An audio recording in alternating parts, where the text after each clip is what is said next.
Hello dear viewers, welcome back again in Glittering Biology with your Bio Guru Alok.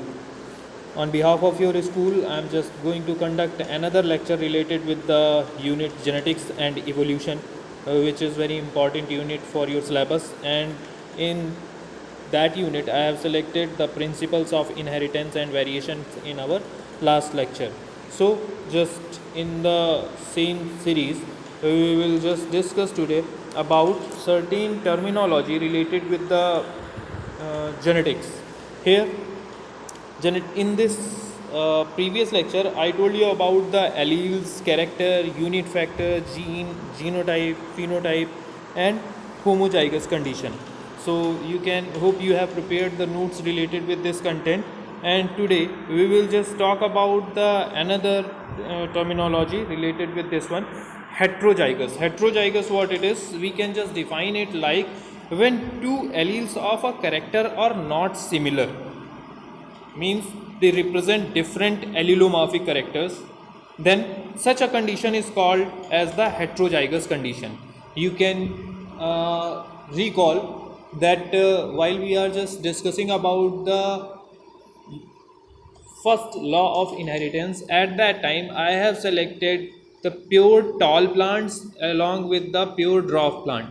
And in F1 generation, after the cross, in F1 generation, what result you have got, that was the capital T and small t. That capital T and small t is representing the heterozygous condition, and at that time I told you that is also called as the hybrids. Here the same condition is being explained here on page number 189. So this is the heterozygous, and confident enough that you are just knowing about the homozygous. Homozygous, what was the condition? Whenever we started that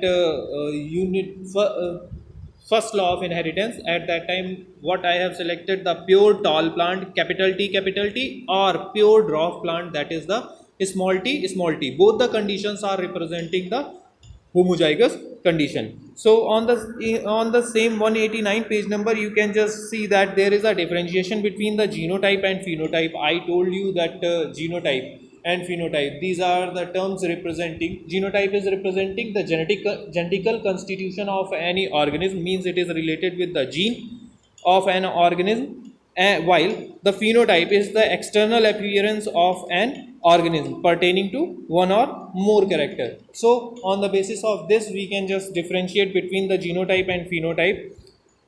Same manner, here it is the differentiation given about the homozygous organism with the heterozygous organism. After that, there is a next term which is just given about the pure line. What is the pure line? Pure line, it is given a strain of homozygous true breeding organism formed either through the repeated self-fertilization or breeding between the homozygous identical ancestors is called a pure line. Try to understand this entire content, that whenever we are just getting the same results means we are just getting the clones of the parent, then they are actually representing the pure line. If it is possible only in two conditions, what it is? Whenever there is a self pollination is taking place. Self pollination, hope you can just uh, understand that what it is, the self pollination. And another condition is there, that whenever the cross between the organism taken place belongs to the same allelomorph, means there, if we will just take one side capital tt, so another side will be also it is representing the alleles capital T and T. So what will be the result we will get in the next level, means in first filial generation, that one will be again homozygous, that is capital T and capital T. This is the pure line, representing the pure line, and this term was again coined by the Johansson. Johansson was also important for one more term, that was the genes. So because of the, here it is written, because of the homozygosity, pure line produces only one type of gametes and all identical offspring. That is quite simple process what you can understand. Next heading it is given about the dominant and recessive. Earlier I told you about the dominant and recessive. Dominant characters. Out of pair of contrasting character, one character is in the situation that which masks the features of other genes. So the gene which one is having this ability to represent itself vigorously, that condition is representing the dominant condition, while the condition which one was masked by the other gene or other allele, that one will represent the recessive condition. So here it is given, in a heterozygote possesses two contrasting allele. Heterozygous condition, what it is? Capital T and small t. And in the previous laws, you got that how the capital T and small t are whenever mixing together, giving the capital T and small t hybrids in F1 generation. Only the tall plants we will get in F1 generation, which is representing this dominancy of capital T allele over there. And that gene which one is representing this condition, that is called as the dominant gene, while the other one which is unable to express itself in the presence of dominant gene is known as the recessive gene. So in very beginning you got this idea that always the dominant characters are represented by the capital letters or block letters, while the recessive characters are represented by the small letters. Next it is given about the monohybrid cross. Monohybrid cross, it is also important, and in the previous lecture we were just talking about the monohybrid cross also. So monohybrid cross is what? Actually whenever we are just selecting only one pair of character for making a cross and its alternative alter with the help of its alternates, then such type of cross is called as the monohybrid cross. Here it is given cross that involves the study of inheritance of only one pair of contrasting characters. Contrasting means alternate characters. So that condition will be just representing the monohybrid cross. Earlier in the previous video, what we discussed about the law of dominance and the law of segregation, both are representing the monohybrid cross. Later on we need to know about the next cross, that one is the dihybrid cross. I was going to explain the third law of inheritance, that is the law of independent assortment. So in that you will just get an idea how the dihybrid cross is taking place in any condition. Well, first of all, look that in dihybrid cross, it is a cross that involves the study of inheritance of two pairs of contrasting characters. Means in the previous two laws you got only the single character and its contrasting form. Now here we will just select the two characters simultaneously and its contrasting conditions for making the cross. For example, it is given in your book, inheritance of yellow round and green wrinkled characters of seed at the time of dihybrid cross, and their inheritance is called as the dihybrid inheritance. This is another important term for you all. Now after this there is given about the polyhybrid cross, as the terminology indicating. Poly means what? That one is the multiple, means whenever we are just selecting more than two parent characters and its contrasting form for the cross, then such condition will be just comes under the polyhybrid cross. Next it is given about the reciprocal cross. This is important for you all, that reciprocal, what meaning of reciprocal? It is just reverse condition, means what we are selecting as a male, that one will be just counted as a female in the next level, and what was in the first level female, it will be act as a male part. So just have a look of this one. The reciprocal cross involves two crosses concerning the same characters but with reversed sexes. It means that if in the first cross A is used as a female parent and B is used as a male parent, then in second cross it will be vice versa. Means A will be used as a male parent and the B is as the female parent.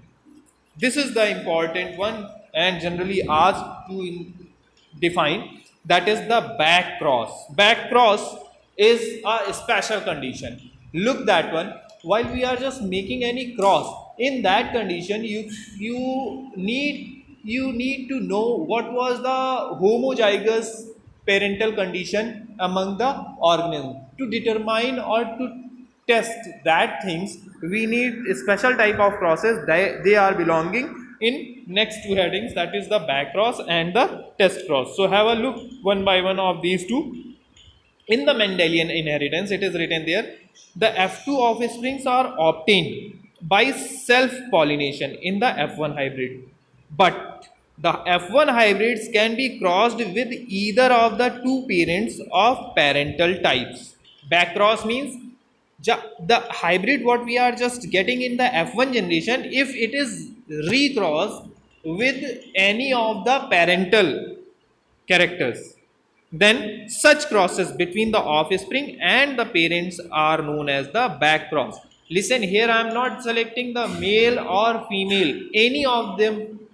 If it is cross taking place from F1 offspring to the parent plant, so such condition is called as the back cross. And it is also written, while both the crosses are known as the back cross, the second one is specific as a test cross. Means there is this test cross comes from the back cross. How it is?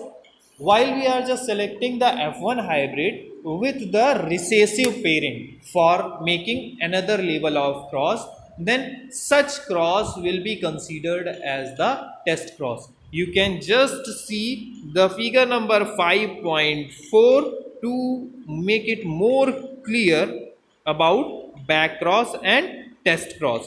In this figure, you can just, in this flow chart, you can just see there tall plants are just selected for the cross, and then after these hybrids, means in the first figure it is given the F1 heterozygous hybrid capital T and small t, it is going to be crossed with the capital T and capital T.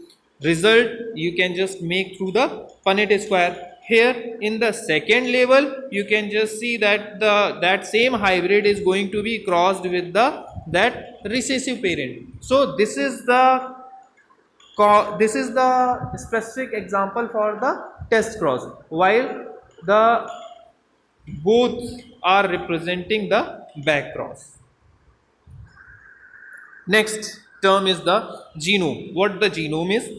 Total number of genes present in the haploid set of chromosome. Haploid set means, if I am not wrong, you can just knowing the term haploid and diploid, means in previous classes you got that the chromosome number will be counted haploid whenever they will become half. Like in the human beings, if we are just going to study about the 46 chromosomes, out of that 23 chromosomes will be counted as that haploid set, while entire 46 chromosome in a cell will be just representing the diploid condition of that. So here it is given, the total number of genes present in the haploid set of chromosome is representing the genome. A gamete contains only one set of genome and is haploid. Gamete, what we are just using term gamete again and again, that one is the one set of genome and it is haploid condition. The zygote and every body cell of the multicellular organism contain two sets of genome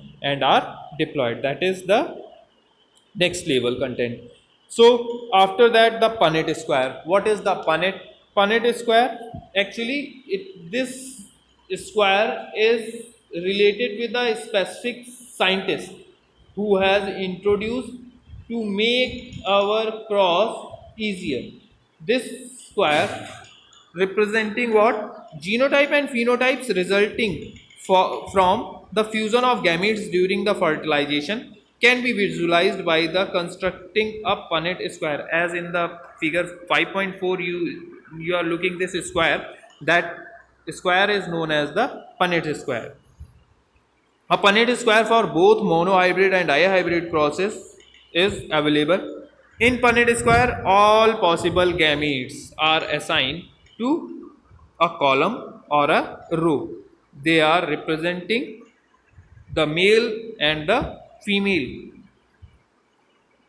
parents from that side. So here it is given about something more about the Punnett square. What is the Punnett square? You can just study from here. Punnett square is a simple square shaped diagram which is drawn to show the possible combinations of the male and female gametes of F1 parent or F2 parent, for the F2 generation. Then how to prepare that one? That one is given. Means there are the steps what are involved for understanding how to prepare the Punnett square. So that's it for today. Tomorrow or on the next day, we will just start about the dihybrid cross, and with the help of this dihybrid cross, I will try to explain about the law of independent assortment. Thank you everyone for listening this.